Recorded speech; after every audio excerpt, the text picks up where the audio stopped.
Now, more of that song in lessons to come. We need to make sure that all of these elements come through nicely and that all of them can be heard nicely and that we have a nice balance between them, that all of their, spectral balances are right compared to each other. And already while playing this song, I can hear some of the things I would like to fix.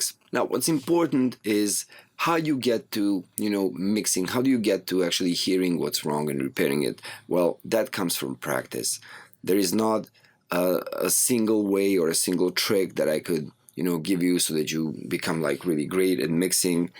It's a subjective thing, and I'm sure that even a song like this, if we sent this to, let's say, 10 mixing engineers, they would all probably do a good mix of it, but which one you would like the best, that would be up to you, of course, or up to me, or whoever is choosing. So a good mix is also a subjective thing.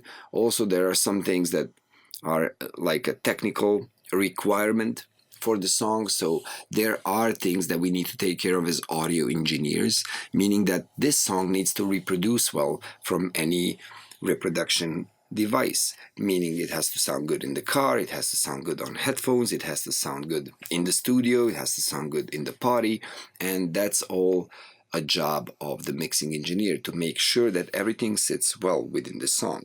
As I mentioned before, probably anybody can spot that a mix of a song is not great, not that good, but to pinpoint exactly what's wrong in a single element, or to pinpoint a single element, a little bit harder. Now, the hardest thing would be all of those small details and polishes you need to do on those elements, and the more you practice, the better you get in spotting more and more detailed things inside the song that you need to fix, inside the mix that you would need to fix to actually get it to sound really nice, clear, and to reproduce well on any reproduction device.